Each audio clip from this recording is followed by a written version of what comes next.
The images in the following program are highly sensitive and may be as disturbing to viewers as they were to us. However, we have to show the truth about cruelty to animals, praying that you will help to stop it. I don't know how to scream it from the rooftops that people will actually start to get it. But we need to get it, because what we're doing to animals today is absolutely unjustifiable.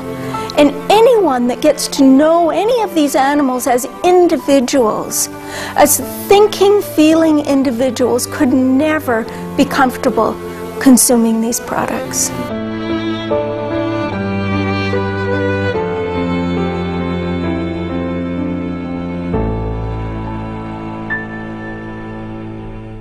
In today's Stop Animal Cruelty, we examine the sickening truth behind meat, dairy, and eggs with registered dietitian, nutritionist, author, and lecturer Brenda Davis from Kelowna, British Columbia, Canada.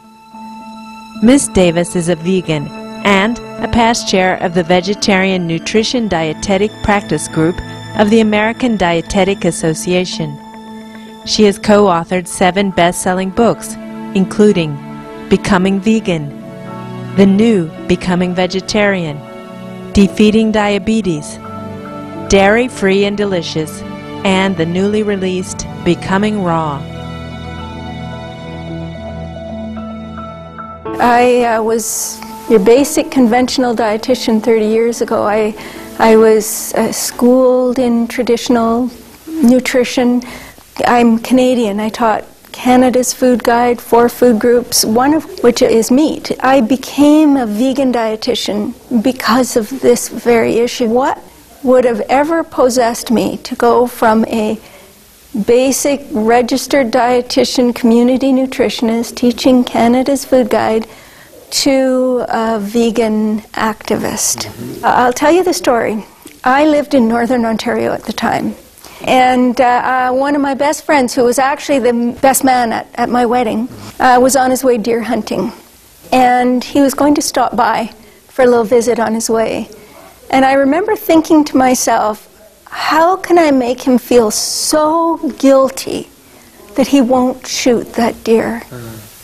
When he arrived, I said to him, how can you feel good about taking a weapon like a gun and going and shooting such a beautiful, innocent animal? This animal has no defense against you. It's not a sport. Sports, you have same equipment for both teams. Competition. There's not the same equipment here. And I said, it's not fair. It's not fair. And what he said to me changed the course of my career and my life. The friend pointed out that even though Brenda did not shoot animals, she was personally responsible for killing them every time she went to a grocery store and bought the neatly packed corpses covered in cellophane for her meals. And he silenced me. And at that point I decided that it was time that I took responsibility for the food that was sitting on my plate. And I started to learn about what has happened to our system of animal agriculture. What Brenda discovered next was shocking beyond belief. Today, 90% of the animals we eat in North America are raised in what we call concentrated animal feeding operations, CAFOs. And we are looking at 10 billion land animals a year, 17 billion sea animals a year in North America alone. We can't even wrap our brains around those kind of numbers.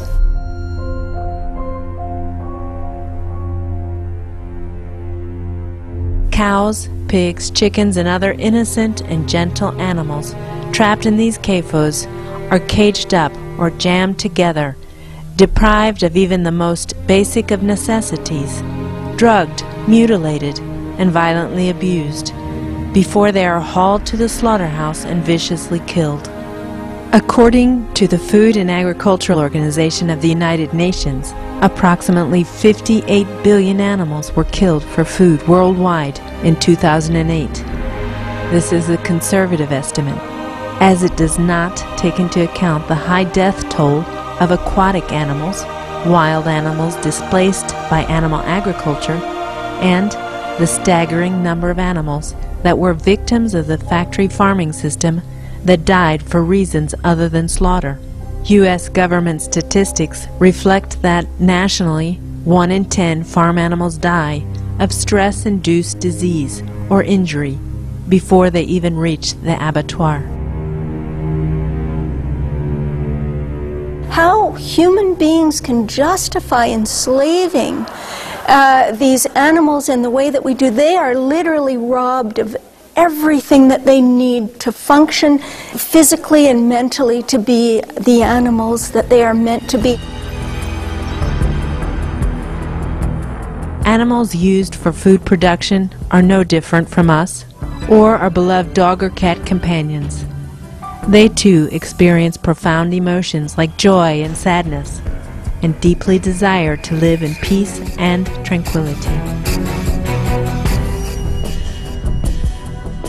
Pigs would live 10 to 15 years, much like dogs. Their intelligence has been rated as equivalent to a 3 to 5-year-old child. Dogs have been rated about a 2.5-year-old child, so even smarter than dogs. Our bright and affectionate porcine friends are callously treated as mere tools of production by the factory farming system. In confined animal or concentrated animal feeding operations are 100,000 animals in one building. They never see the light of day. They have a stall so small they can't lay down or turn around. They're on slanted floors so their excrement goes out automatically. The stench is so bad, the dust and dander and ammonia is so bad. These animals have smellers that are 200 times more sensitive than ours. We have to put a gas mask just to go in the place and manage. These animals live 4 to 6 months. They're pumped with hormones and antibiotics when they're just little tiny babies. Their ears are docked, their tails are cut off, they're castrated. The pigs are forced to live in obscene filth and are in pain all their lives. The journey to the slaughterhouse is yet another ghastly nightmare for these frightened souls. We're literally trying to produce the greatest amount of meat for the least amount of money with no consideration for the animal whatsoever. We treat them like they're an inanimate object. And then at the time of slaughter, and they're 4 to 6 months of age, we truck them off. Millions die being frozen to the sides of these trucks. They get to the slaughterhouse. 50% of them have crippling bone diseases because of the condition of the slanted floor, even as babies, 4 to 6 months old. 70% have pneumonia at the time of slaughter. The line speeds are now so fast, we put through about 1,100 of them per hour. 10 to 30% of these animals are improperly stunned and skinned and boiled alive. Now, how we as human beings can justify treating these amazing creatures this way? If we raised one of these animals in our homes, they're like a family dog. What differentiates the dog from the pig? Nothing, except that we call them food.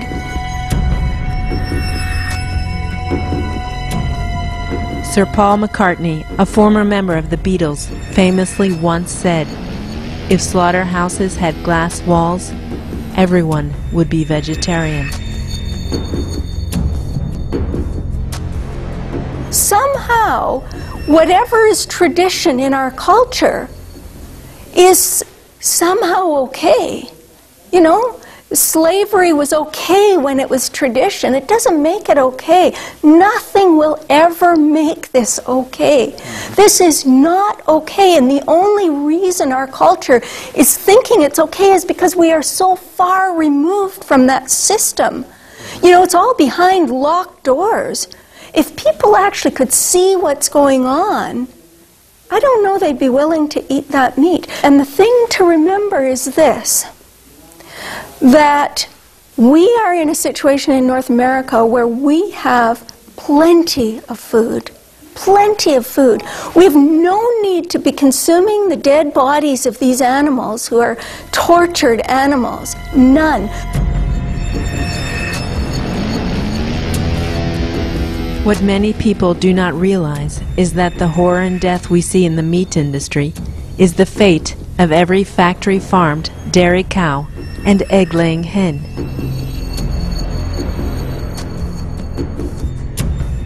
Both of these industries, the dairy industry and the egg industry, are absolutely brutal industries in my view. They're horrible. Take a look at the way that these animals are treated. Eggs, that's just insane. The egg layers have space about the size of, not even as big as a piece of paper. They need 4 times that just to spread their wings. At hatcheries that supply egg-laying and chicken meat-producing factory farms with birds, male chicks are considered to have no value, as they neither can lay eggs nor be profitably raised for meat. Chicks that are born, if they're female, they go on to the laying industry. If they're male, they are ground up alive and go back into the feed, or they're suffocated in garbage bags. They're treated like a piece of garbage. It's just beyond belief. That's from an ethical perspective. We slaughter 1.5 million little baby male chicks every hour because they're useless to the egg industry. From an ecological perspective, same thing. It's all bad news. From a human health perspective, but it defies rationality to assume that any species would require the milk of another species for their survival. What a great blunder of nature or of God or whatever that would have been. Imagine dogs needing the milk of cats, or, you know, we need cow's milk as much as we need moose milk, deer milk, dog milk, cat milk. It just doesn't make sense. Cow's milk, a good source of calcium? It's a very rich source of calcium. So is the milk of every other mammal. It doesn't make it essential for human health.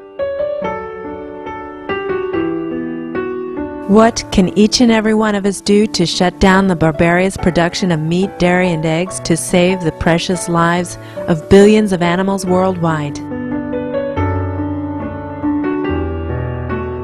Number one is just absolutely do not consume any animal products, and see that you're not depriving yourself of anything. Make a fabulous vegan feast and share it at work. Bring it to work and show people how wonderful vegan food can be. Bring your family to a vegan restaurant. Just share vegan in a loving, respectful way with the people that you associate with. And I think that's the very best thing any of us can do for the animals if we're vegan, is to be an amazing example of vegan. Be such an amazing example of health that people say, what do you eat? You look so healthy. Be fit, be joyful, and share wonderful food. And I think that's the most powerful tool any of us have, is our own personal example.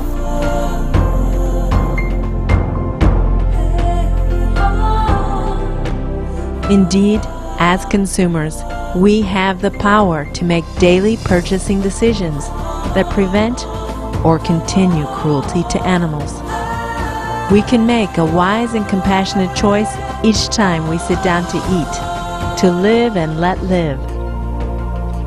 Brenda Davis, we applaud your advocacy for the animals imprisoned in CAFOs and elsewhere, and for raising public awareness through your books and lectures that kindness to animals is what humanity needs to practice right now by adopting the loving plant-based diet.